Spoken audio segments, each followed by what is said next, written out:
ये शिव, शक्ति और इंद्र क्या सच में रियल लाइफ में कभी एग्जिस्ट करते थे, या अभी भी करते हैं, या फिर ये सब माइथोलॉजिकल कैरेक्टर्स हैं? भाई एकदम मुझे लॉजिकल आंसर चाहिए, ठीक है? हाँ, ये 1000 साल पहले, अभी और आने वाले हजारों सालों तक एग्जिस्टेंस में थे, हैं और रहेंगे। अगर ऐसा है तो वो हमें दिखते क्यों नहीं है? देख, ये मत बोलना कि मोक्ष के प्राप्ति के बाद ही ये लोग दिखते हैं, समझे? ये सब नहीं दिखते क्योंकि ये सारे सूक्ष्म चीजें हैं, सटल चीजें हैं। ठीक है, माना कि वो आंखों से नहीं दिखते, पर तू तो कह रहा है कि वो अभी प्रेजेंट में भी अवेलेबल हैं, तो भाई मुझे फील क्यों नहीं होते? और मोक्ष का झुंझुना मत बजाना। देखो, ये सब ह्यूमन बॉडी में ही है, मेरे शरीर में है घंटा। ह्यूमन बॉडी इस यूनिवर्स का सबसे एडवांस टेक्नोलॉजी है जिसे आम लोग नहीं समझ सकते। इसीलिए हमारे ऋषि मुनियों ने, स्पिरिचुअल साइंटिस्टों ने मन को इंद्र, बुद्धि को पार्वती और आत्मा को ब्रह्मन कहा है या शिव कहा है। एक सेकेंड, इंद्र मतलब देवी देवताओं का राजा, और हमारा मन, सेंसेस और बॉडी का कंट्रोलर यानी राजा। क्यों, एनालॉजी बैठ रही है ना? हाँ यार, हमारे पुराणों में लिखे गए देवी देवता कोई और नहीं, हमारे बॉडी पार्ट्स हैं, हमारे सेंसेस हैं, और इन्हें कंट्रोल करने वाला इंद्र कोई और नहीं, साला हमारा मन है। लगे हाथ शिव और पार्वती के बारे में बता दे भाई।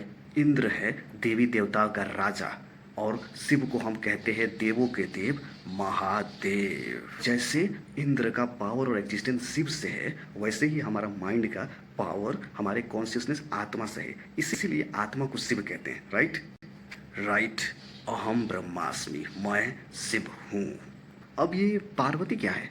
ह्यूमन बॉडी का ये हायरार्की समझो, और इसमें से पार्वती बुद्धि है।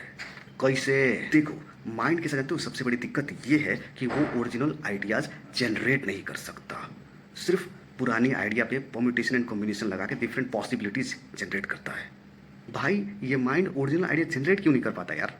देखो, मन शिव के पास डायरेक्टली नहीं जा सकता क्योंकि शिव को सिर्फ एक्सपीरियंस किया जाता है, एक्सप्लेन नहीं। और तुम जानते ही हो कि हमारा जो मन है जन्मजात से लॉजिकल है।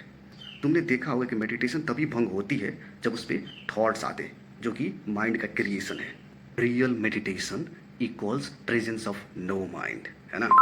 तो ओरिजिनल आइडिया के लिए पार्वती शिव के पास जाती है और आइडियाज लेके आती है, और फिर जाके कहीं मन को देती है, एंड मन उसके बाद परम्यूटेशन एंड कॉम्बिनेशन लगा के डिफरेंट पॉसिबिलिटीज को प्रोड्यूस करता है, जनरेट करता है। हाँ यार, अब समझ में आया कि जो शिव सूत्र में शिव पार्वती को ज्ञान देते, उसका मतलब ये है कि हमारा जो कॉन्शियसनेस है वो हमारी इंटेलिजेंस को, बुद्धि को नॉलेज देता है, एंड फिर वो नॉलेज पास डाउन होती है हमारे माइंड में, है ना? ये शिव से पार्वती तक नॉलेज तभी उतरती है जब तक कि एक कंडीशन पूरा नहीं हो जाता। कौन सी क्राइटेरिया?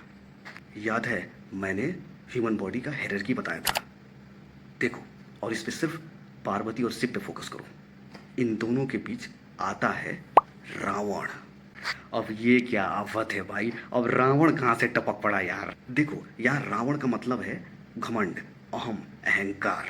अब जब तक ना ये घमंड, ईगो रहेगा ना, तब तक शिव शक्ति का मिलन नहीं होगा, और जब तक मिलन नहीं होगी तब ज्ञान की धारा नहीं बहेगी, और बेचारा इंसान पशु के पशु ही बना रहेगा।